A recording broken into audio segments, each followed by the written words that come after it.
Hey everybody, welcome to Get in the Market, where your job is real, but your role is negotiable. As you know, we're here every Tuesday. It is Tuesday. How you doing, Nate? Okay, I get what you're saying now with it. It's Tuesday. I was not tracking there at first. I am having a Tuesday. How about that? Can we say it that way? I'm having a Tuesday. You're having a Tuesday. Not a Taco Tuesday, just a Tuesday. Wait, do you hate Tuesday. Taco Tuesday? I love Taco Tuesdays. Oh, I wish I was having tacos today. you can. Do you think anyone listening to podcasts actually believes they're recorded and posted on that day? Like, how much are we just pretending that they're real or live? We are so close to not having our stuff together enough that we are recording, posting on the same day. So yes, I could Okay. absolutely believe, honestly, that there are people Yeah. that believe that, and also that it happens. Well, that's an asset for South Park. That's why they're so good. Yeah, timely. That's why they get canceled. I just did a webinar not too long ago and was with someone that they realized that the webinars weren't live when we were preparing for it. And Yeah. so I thought, I'm glad you're laughing because I thought that was really funny. Well, sometimes they are. It just depends. So that's the funny part is then, so I was like sharing this with my wife and she found a bunch of stats and actually the majority are still live. I wouldn't have Yeah. expected that. I mean, it's got pluses and minuses. You know what's funny is because I was thinking about this, is you and I both did a podcast for work, Uh-huh. not this silly thing, and I want so badly for my numbers to beat your numbers. It's like a friendly competition. It's not that friendly. I just want to win. Yeah, But yeah. Yeah, that's too yeah. bad. Are you competitive? We haven't really talked about like, did you play sports? Well, I'm Midwest competitive, which I'm going to say is my own phrase. So, what Midwest competitive is yes, I'm competitive, but I'm quiet about it, and I don't want you to feel bad. And so, what I try to Mm-hmm. do, I do mostly individual sports like tennis, golf, Mm-hmm. biking, that sort of thing. So, I want to be a better version of me than you are of yourself. And I won't Yeah. talk about it, but I'm just secretly, I just rage. For a while, I was just tracking on Strava and would just see how many miles they've done, and then I would actively work to beat them. And I just use them Yeah. as like, so yeah, I'm a little competitive, it turns out. Are you? Yeah. I mean, maybe like toxically so, I guess. Really? I don't know. As you get older, it seems like it's less acceptable in Mm, some ways to be competitive. Like hmm. socially, like you're not supposed to be super competitive, but I am like realistically competitive. Like there are things I know I'm not good at and then no, I shouldn't expect to win in. But if I'm like in a situation like this webinar thing, I just want to like blow your numbers out of the water. So have Like you looked? Have 10 you? to 1. Are you winning? I have. No, I'm not winning. But you have like a 2 month head start. So It's because I'm yeah, taller. My kids got into chess. Is chess a thing by you? Like, are more kids playing chess? yeah. Yeah, Like how into chess? Because that's a whole thing, that's a whole right? thing. I didn't know that. Yeah, And so like a whole now thing. everyone's chess. There's chess club at school. Is that so? I have not played a game of chess in a very long time, other than maybe like on my phone a couple of years ago. Mm-hmm. Were you like playing competitively at all, like when you were younger? No, I used to play with Like, my buddies in high school. Maybe you put this together. I'm a pretty boring person. And so we didn't like go out and party or whatever. We would just listen to music and play chess. So I have a weird mental association between Hoobastank and chess. Because we would listen to it. Like I could yeah, like play the guitar part and we would just sit around while we were just like hanging out. And like that even went into college. And so like the memories of me playing chess are sitting around playing guitar, smoking cigarettes while my friends played chess. And it was like, it's a very weird mental I association. don't think there's anything less Cool. more uncool than Exactly. listening to Hoobastank playing chess. Like Yeah.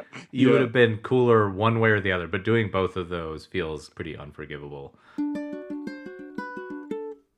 Today's topic is one that you came up with. What was your idea for today's episode? So there is an idea of being a really good practitioner of product owning, product managing, product marketing, and just being really good at the discipline, and then Hmm. applying that to the industry and being really good at that within the industry. And I once held a theory that you don't actually have to know the industry itself, that you just have to be a good practitioner of the skill. And so that's what you're really good at. You can find people and hire and go for that, and they can learn the industry.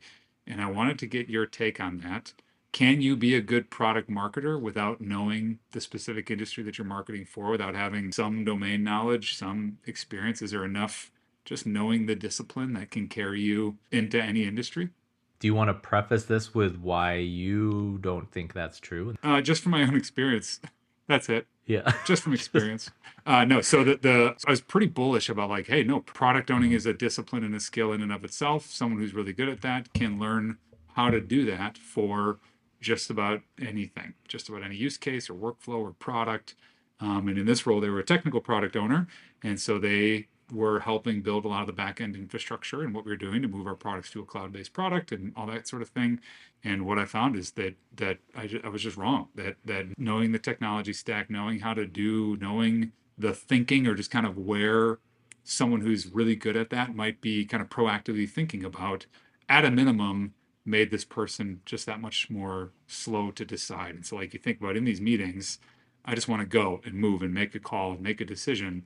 It is really hard to make those kind of business justifying decisions on the fly without knowing that industry. And so I've really kind of gone the other direction, saying if you're a part of the team, you got to know a little bit about what we're doing before to be able to move at the speed that we need to. So it was just my experience Hmm. there. I mean, I feel like part of what you're getting at, I guess, is in your specific organization, do you have the latitude to give someone the runway for them to be successful if they don't? And it sounds like if you don't, you're not really setting them up for success. Is there a component of that to that? Like, if this person had had a longer runway where you're like, you can move at this speed for long enough to catch up, and then we can start accelerating things, but you didn't have the grace or whatever to kind of Sure. make that happen. Yeah. Um, And maybe there's a part of it where like, do we have that commodity anymore at all? mhm, Like of like that runway is gone, or mm. the frequency of that runway being there, at least in SaaS, is gone. I mean, can I give you a counter example? No. Mm-mm. I don't want to hear it. No, go. Yes. You've jumped Yeah. from technology platforms that have no overlap whatsoever, really. Yep. Like, I mean, I guess Domo did a little bit, but Hmm. by and large, like Jamf and where you are now, no overlap. Yep. It is a part of my own kind of self-conscious a little bit of, I don't know how much you feel you have imposter syndrome, but that idea of I don't have the skills that I would want people on the team to have, like what we do. Yeah. And some of that could be good. We But could has it say, slowed you down? um, Has it kept you from being successful? You got promoted within your first year at your current org. hmm Can I say that? yeah. I mean, Like, it's on the internet. Yeah. I don't know that it's prevented me from being successful in that way. mhm. Could I be more so? Could I do other things? Could I specialize more? At a minimum, I'm less specialized. I'm more of a jack of all trades and a little bit more of a one trick pony, for better or for worse. What is your one? I have not seen this one trick. What is this There's one no trick? tricks. I don't even like horses. Yeah. I'd say, I look up in a dictionary one trick pony. I guess I'm not surprised I see a picture of you. I'm just wondering what that trick is.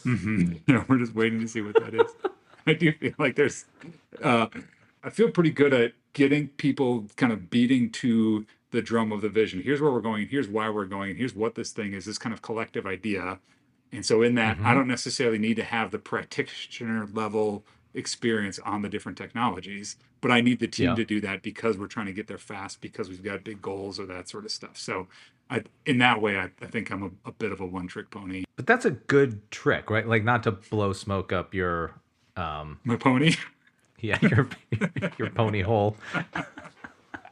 Let's keep this a smokeless pony hole. Yep. But Yep. that's a useful, like, part of the reason that I think I like maybe had like a immediate reaction to your idea for this episode, because I feel like we've talked about it a little bit, is like there are skills that seem to translate kind of no matter what else is going on around you. Like, we've seemed to have pinpointed like curiosity pays a lot of dividends. If I think about how you sort of managed to jump from industries a couple times and be successful, it's because, like, I don't know if it is that one specific skill of kind of beating to that drum that the organization needs, but I do think that's something that at a certain level leadership clocks and is of value to sort of your visibility within an org. Like, that translates to kind of managing up in a certain way that I feel like is to your benefit. But I've jumped from industries pretty disparate with different, buying groups and personas and stuff.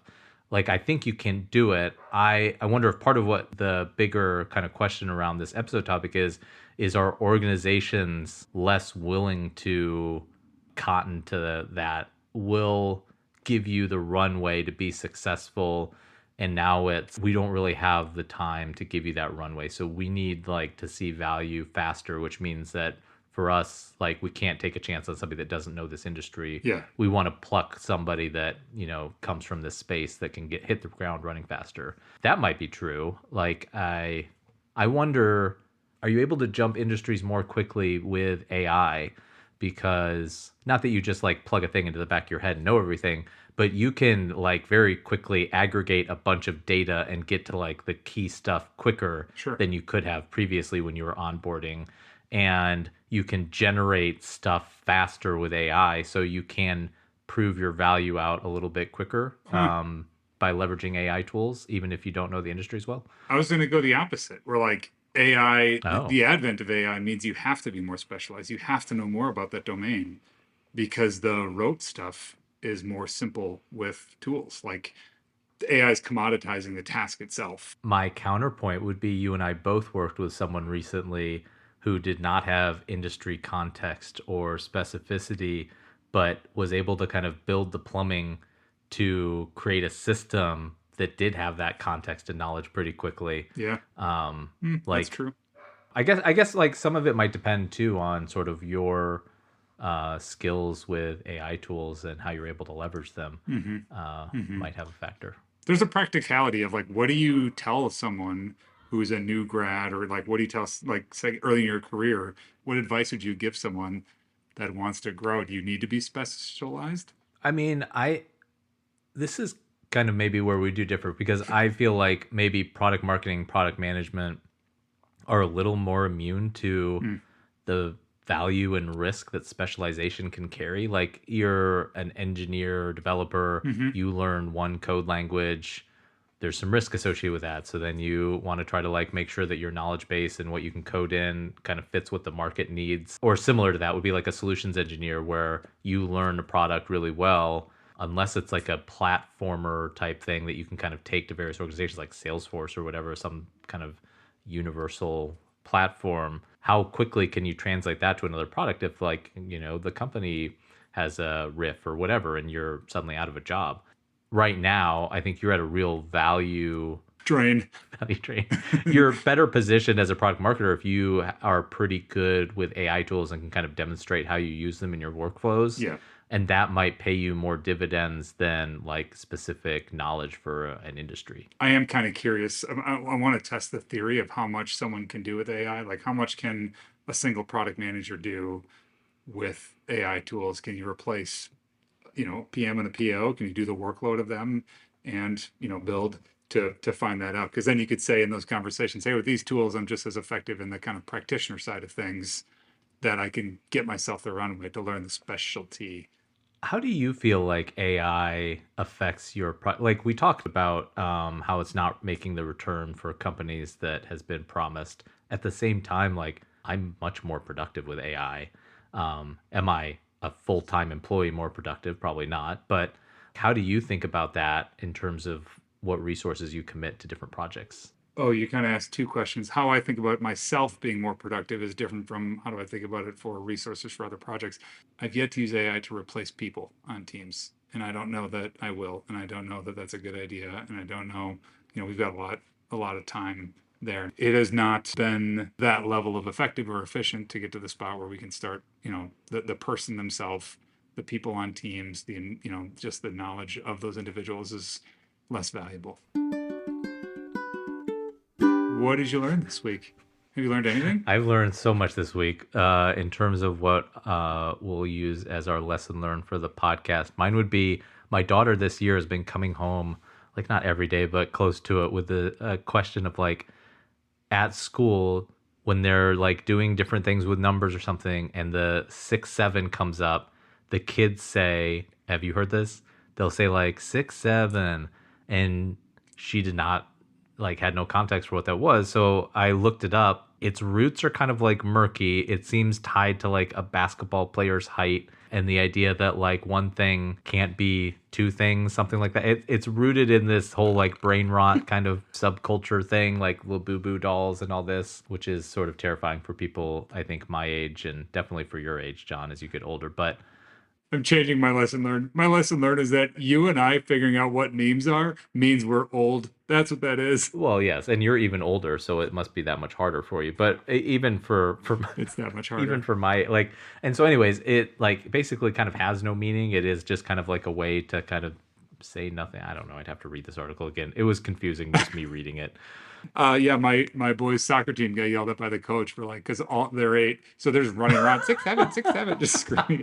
I don't know anything about it. I like legit think it's really funny that you and I are trying to figure out what 6'7" means, and it does mean we're old. I learned more interesting things. Do you know about singing sand? Have you heard of this? You're saying this was more interesting than my thing? What is singing sand? Yeah, see, you're already more interested than you seemed about the whole 6'7" garbage. Singing sand is a little bit what it sounds like. Wind in, like, there's only specific deserts that this happens, but wind hitting specific sand will make it make a sound, a hertz. And so, like 450 hertz. So you can just be walking through the desert and hear this really low rumble, and it's like silica sand that's round and a certain size. The wind will just get it going, and there's so much of it that it'll make a sound as it bumps into each other, and then that frequency resonates, and you hear it everywhere. And so there's this whole idea. My kid said, he's like, yeah, Dad, did you know when it's windy, you can hear the sand? And I was like, cool, bud. And then he kept on talking. And I was like, oh, that's actually super interesting. I love how your first reaction is like, my child's talking. I'm just going to nod along. Oh, it is interesting. Don't get all Is like, it irrespective? as if you've never done that. Yes, no, in my 10 years of parenting, I've never done that. Is it irrespective of wind speed? It is just the certain size hitting? Oh, good question. I don't know.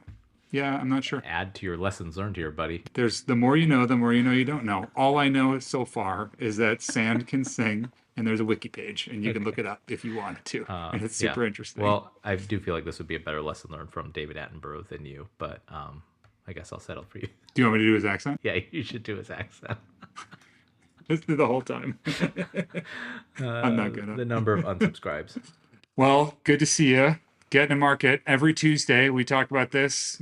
Subscribe where you subscribe. We also have a YouTube channel, so you can go and see that. Shorts come out randomly, so you can subscribe and view that. Make sure you subscribe. We also have a Substack, and we're chatting more on that. So if you're looking for how to find us in between episodes, check us out on Substack. We'll be there, not just with transcriptions and the podcasts themselves, but other things. And if you have any feedback, we don't care. No, send it to getintomarketpod@gmail.com.